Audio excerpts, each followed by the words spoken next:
Carrie Drolet, and this is Connecting Seniors San Diego. Having an estate plan in place will allow you to avoid many pitfalls. Today we are here with a good friend of mine, Elizabeth Tresp. She's the owner and operator of Tresp Law in Solana Beach. Thank you for joining us today. Thank you for having me, Carrie. Elizabeth, tell us why someone would need a trust. There are two main reasons why you want to have your trust as the center of an estate plan. So a trust is a separate entity that's going to hold your property that has deeds and titles, and it's going to help you avoid probate. When you put property into your trust and you put somebody in charge to manage things when you can no longer do that, when you're incapacitated or you pass away, this is going to control where your assets go. If you don't have a trust in place and you're subject to probate, then it goes to court. All of your personal information is in the public record, and that is something that, I don't know about you, but I would not want that. Right. And it's scary enough to think about being incapacitated or passing away, but taking control of the situation and putting people in place that you trust to make decisions for you and ensure that your wishes are followed is critical. The second reason is in the case of when you actually are incapacitated. And I think that is a lot more common these days. We're living longer, and there are certain levels of cognitive decline that happens with a large portion of our generation, and that's very scary to think about. And if you don't have somebody in place, a trustee in your trust, laid out your wishes, that these are people maybe that you want to still receive gifts, you want to maybe remain in your home while you're receiving care.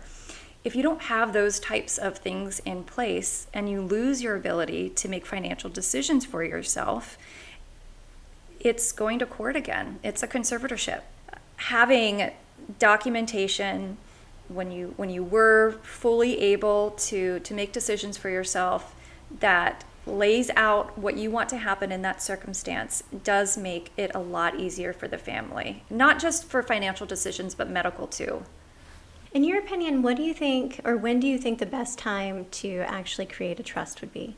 Talking to an estate planning attorney as soon as you can is going to be in your best interest as well as your family's, because they're going to be able to lead you through the education and the execution to secure these decisions. And that's going to be the best case scenario for you and your family. How would you determine if someone was incapacitated or not? So this is difficult for family members and the trustee, the successor trustee who's going to be appointed. Most living trusts, and to clarify, the trusts that we've been speaking about are living revocable trusts. There are a variety of different trusts. These are revocable living trusts. The trust generally says two independent physicians make that decision. What I'm seeing more and more often are disability panels, which means that you now, as you're drafting your trust and you're talking to your estate planning attorney, can choose people that you know and you trust to also take part in that decision. So potentially two treating physicians, maybe one of your children, and maybe a brother or sister, so that there are more people involved in the decision that see you on a daily basis, understand how you really are functioning, because we know with situations where someone is having a cognitive decline, there are certain points of the day where maybe they're much better. And so planning that appointment with the doctors also can be hard, because it could be a good day, it could be a bad day, and it's a hard determination. So in those circumstances, generally two independent physicians, disability panel is something that people should also consider, I think.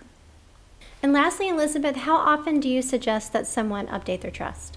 You want to update your trust anytime you have a big change in your life. So you have a new asset, you buy a new home, you sell something, you have a new child, someone in the family that you've entrusted in a role has passed away. The general rule is 2 to 5 years. You want to take a closer look and ensure that you have funded any new properties or new assets into your trust, that you have in place still the people that you want as your agents for your powers of attorney and your successor trustee. Also, you want to ensure that there haven't been any changes in law. So I would always reach out to whoever the estate planning attorney is and ensure that there's nothing that you need to take into account. Great. And what's the best way for someone to get a hold of you? So we have receptionists, and if you call our main number, everything goes through me. So if you call the main number, which is 858-248-2779. We also have inquiries on our website. So if you go to tresplaw.com, then you can reach us that way, and we'd be happy to speak with you. Great. If you would like some more information, please contact Elizabeth at the number below. Thanks again for joining us, and stay safe, San Diego.